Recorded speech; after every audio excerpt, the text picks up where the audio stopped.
Praise the lord, హల్లెలూయా. దేవునికి స్తోత్రం. ప్రభు పరిశుద్ధ నామానికి మహిమ కలుగును గాక. క్రీస్తునందు పిల్లరా, దేవుడు తన మహాకృపను బట్టి మన నూతన ఉదయకాలంలో వేకునే నామాన్ని గణపరచగలిగే చక్కటి శ్రేష్టమైన సమయం మనందరికీ అనుగ్రహించాడు. అందును బట్టి ప్రభు గణనామానికి మహిమ కలుగును గాక. క్రీస్తునందు పిల్లల దైవజనులు, స్నేహితులు, విశ్వాసులు, సహోదరులు ఈ కార్యక్రమాన్ని వీక్షిస్తూ నన్ను ప్రోత్సహిస్తున్న ఆత్మీయులందరికీ మన ప్రభువును రక్షకుడైన యేసుక్రీస్తు వారి ప్రశస్తమైన నామంలో శుభములు, వందనాలు తెలియజేస్తున్నాను. మీరంతా బాగున్నారు కదా? చాలా సంతోషం. రండి, ఈ దినం కూడా మిమ్మల్ని ప్రేమతో నేను ఆహ్వానిస్తున్నాను. అనుదిన అభివృద్ధి ఉదయకాలపు ధ్యానాలు అనేటువంటి ఆధ్యాత్మిక కార్యక్రమం నాతో పాటు పాల్గొకండి. వాక్యాన్ని ధ్యానించి దైవాశీర్వాదాలు పొందాలని మనం చేస్తూ నేటి దిన ధ్యాన వాక్యంగా ఆది కాండము 1వ అధ్యాయము 26వ వచనం చదువుతున్నాను. మీ దగ్గర బైబిల్స్ చూడండి, లేకపోతే చదివే మాట గ్రహించి వినండి. పాలిబాక్స్ను కండి. వాక్య ధ్యానం. దేవుడు మన స్వరూపమందు మన పోలిక చొప్పున నరులను చేయుదుము. దేవుడు తన పరిశుద్ధ లేఖన మార్చును మన కొరకు దీవించును గాక. తనలో నుంచి కన్ను మూసుకుందాం. ప్రార్థన. ప్రేమ కలిగిన మా తండ్రి, వందనాలయ్యా, కృతజ్ఞత ఆస్తుతులు చెల్లిస్తున్నాం. నీ ఉచితమైన మహాకృప ప్రేమ కొరకు వందనాలు. తిరిగి మనకు నూతన ఉదయకాలంలో ఎటు రీతిగా నీ పాద సముఖంలో నీ మాటలు ధ్యానించడానికి మీరు ఇచ్చిన సమయం కొరకు స్తుతులు చెల్లిస్తూ ఇక నాయన కార్యక్రమంలో మీరే ఆది నుండి అంతవరకు మీ అధ్యక్షతతో జరిగించి నడిపించమని మీరు ఘనత పొందండి. యేసు నామములో ఈ ప్రార్థన అవుతున్నాం తండ్రి, ఆమేన్. చాలా సంతోషపడేలా ఆది కాండం 1వ అధ్యాయం నుంచి పూర్తిగా వస్తుంది కదా. చాలా మీరందరూ వీక్షిస్తున్నారు. దేవుని చిత్తం అయితే మరింతమంది మీ స్నేహితులను, కుటుంబస్తులను ఈ కార్యక్రమంలో పాలుభాగం చేయండి. ఛానల్లో ప్రతి ఒక్కరు కూడా వీక్షించడానికి తోడ్పాటును అందించండి. చదువుకున్నటువంటి ఈ వచనం మనందరికీ బాగా తెలిసిందే. దేవుడు గడిచిన దినాలన్నింటిలో అన్ని రకాలుగా మానవుని యొక్క మనుగడ కొరకు సృష్టి అంతా సృష్టించి అంతా అయిపోయిన తర్వాత మానవుని సృష్టించడం జరిగింది. ఈ వచనాన్ని దారిని బట్టి చూస్తే మానవుడు జీవ పరిణామంలో వచ్చినవాడు కాదు అని చాలా స్పష్టంగా జ్ఞాపకం అవుతుంది. మరి ఎవరైనా అంటే మానవుడు ఒక ప్రత్యేకమైన సృష్టి. మిగిలిన సృష్టి అంతా కూడా దేవుని నోటు వాక్కు చేత వస్తే, మానవుడు మాత్రము దేవుని యొక్క చేతి పని ఉన్నాడు. హల్లెలూయా. దేవుడు వాటన్నింటినీ సృష్టించినప్పటికీ వాటన్నిటికంటే ప్రత్యేకమైన వాడని ఇక్కడ చాలా స్పష్టంగా అర్థమవుతుంది. బైబిల్ ప్రకారము మానవుడు కేవలము జంతు ప్రపంచంలో చేరినవాడు కాదు. జంతువులను ముందు చేశాడు దేవుడు, తర్వాత మానవుని చేశాడు. కనుక జంతువులను అవి దేవుని పిల్లలు అని ఎవరు పిలవకూడదు కూడా కదా. అందుకే జంతువులు చేసేటప్పుడు ఈ జంతువులని మన పోలిక చెప్పిన అనలేదు ఆయన.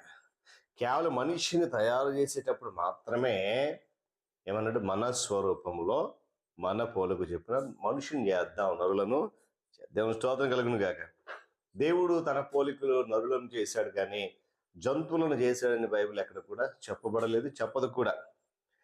అయితే మానవుడు జంతువుల కంటే ఎంతో ఎక్కువడైనప్పటికీ దేవుని కంటే బహువల్పుడు. హల్లెలూయా. దేవుడు సృష్టికర్త, మనిషి ఆయన చేసినటువంటి సృష్టి. అయితే కొన్ని విషయాల్లో దేవునికి మనిషికి పోలిక ఉంది, అతనికి వ్యక్తిత్వం ఉంది. మనిషికి ఇది ప్రధాన సత్యాన్ని అలానే చేస్తుంది. అదేంటంటే మనిషిని చేసిన సృష్టికర్తకు కూడా వ్యక్తిత్వం ఉందన్నమాట. హల్లెలూయా. దేవుడు ఒక వ్యక్తిత్వం లేని శక్తి రూపం కాదండి. అమోఘమైనటువంటి శక్తి సామర్థ్యాలు కలిగి విలువలు, వ్యక్తిత్వాలు కలిగినటువంటి దేవుడు ఆయన. హల్లెలూయా. దేవుడు వెల్లడి చేసినటువంటి సత్యాల గురించి కనుక మనం జ్ఞాపకం చేసుకుంటే, లేక తలపోసేందుకు మనిషికి ఒక మంచి మనసు అనే దేవుడు అనుగ్రహించాడు. మంచి చెడుల్లో ఏదో ఒకటి ఎంచుకునేందుకు సంకల్ప బలం అనేది ఉంది మానవుడికి. కానీ దేవుడు మాత్రము ఆయనను ప్రేమించగలిగేటువంటి స్థితిని ఎంచుకోవాలని ఆలోచిస్తున్నాడు. దేవుణ్ణి ప్రేమించి ఆరాధించగలిగే సామర్థ్యం మానవుడికి ఉంది. అతడు దేవుని పోలికలో తయారయ్యాడు, దేవుని స్వరూపం అంటే మనిషిలాగా దేవునికి కూడా ఏముంది, శరీరం ఉంది అనేటువంటి వాదన కాదు. మరేంటండి మీరు చెప్పేది అనొచ్చు, దేవుడు ఆత్మ. హల్లెలూయా. అందుకే యోహాను సువార్తలో అంటే దేవుడు ఆత్మ కనుక చెప్పండి ఆయన ఆరాధించేవారు ఆత్మతోనూ సత్యం ఆరాధించాలి. చూడండి మనంలో, చూడండి ఈ వచనంలో 26వ వచనంలో మనం అనేటువంటి మన అనే పదాలు గమనించాలి. మనము, మన పోలిక. 3వ అధ్యాయం 2వ వచనం చూస్తే త్రిత్వం అనేది కనబడుతూ ఉంటుంది. అక్కడ ఈ త్రిత్వం గురించి నిగూఢ సిద్ధాంతాలు తాలూకు ఛాయలనేవి ఈ మొదటి అధ్యాయం కనిపిస్తుంటున్నట్టునే. ఈ సిద్ధాంతం క్రమేపీ బైబిల్లో వెల్లడవడం జరిగింది. ఏంటి కారణం అని అంటే, ఈ వచనంలో దేవుడు ఎవరితో మాట్లాడుతున్నాడు? దేవదూతలతోనా అంటే కాదు. మానవుని చేసిన దేవదూతలను పోలికలని కానీ, మానవుని చేయడంలో దేవదూతలు దేవునితో సహకరించారని కానీ బైబిల్లో కూడా ఎక్కడ రాయబడలేదు. కారణం ఏంటంటే, దేవుడు మనిషిని చేసేటప్పుడు ఆయన స్వతహాగా స్వహస్తాలతో చేశాడు. హల్లెలూయా. కాబట్టి ఇక్కడ గమనించాలి, దేవుడు ఒక్కడే, అనేక మంది దేవుళ్ళు లేరు. అయితే ఎవరితో మాట్లాడుతూ బైబిల్ ప్రతి చోట కూడా సత్యం అనేది కనబడుతుంది. దేవుడు ఒక్కడే, ఆయనే సజీవుడైనటువంటి. హల్లెలూయా.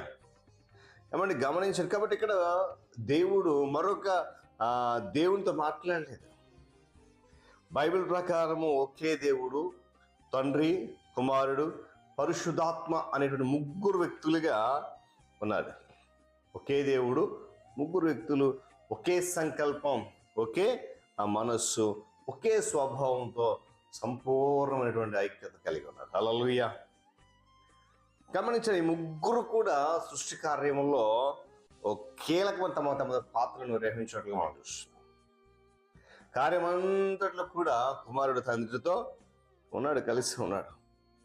ఈ వచనంలో తండ్రి త్రిత్వంలో ఉన్నటువంటి మిగిలిన ఇద్దరు వ్యక్తులతో మాట్లాడుతున్నట్లుగా మనకు అనిపిస్తుంది. మన పోలికలో మన స్వరూపమందు చేద్దాం.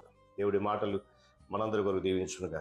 తనలోంచి కన్ను మూసుకుని ప్రార్థన చేసుకుందాం. ప్రేమ కలిగిన మా తండ్రి, మరొక నూతన ఉదయకాల సమయంలో ఆయన ఆదికాండం మొదటి అధ్యాయం పూర్తి చేయడం కృపనిచ్చని స్తోత్రం. ఎన్నో సత్యాలు, శ్రేష్ఠ అంశాలు ఈ నోటి వాక్కు చేత సృష్టి అంతటిని సృష్టించి తదుపరి మానవుని తయారు చేసావు. కేవలం అది కూడా ఏదో నామకార్థంగా బొమ్మలా కాకుండా నీ స్వరూపము, నీ పోలికలో జీవాత్మను ఉదయి మనిషిగా తయారు చేసావు. ఆ మనిషి పాపము చేయలేని వాడిగా, పాపము లేని వాడిగా, నీకు అనుకూలమైన వాడిగా, ఆత్మ సంబంధ విషయాల కొరకు ఆలోచించగలిగే శక్తి సామర్థ్యం ఇచ్చో వాటిని పాడు చేసుకుంటున్నామేమో. ఇది నా ఒక్కసారి జ్ఞాపకం మన్నించమని ఈ ఆధ్యాత్మిక కార్యక్రమంలో మీరు ఇచ్చినటువంటి శ్రేష్ఠ జ్ఞానం కొరకు వందనాలు చెల్లిస్తూ మీరే మహిమ పొందండి. యేసయ్య నామమున అడుగుతున్నాను తండ్రి, ఆమేన్. త్రియక దేవుని దీవెన, ఆయన సన్నిధి కాపుదల సదాకాలము మనందరికీ తోడుగా నడిపించును గాక. ఆమేన్.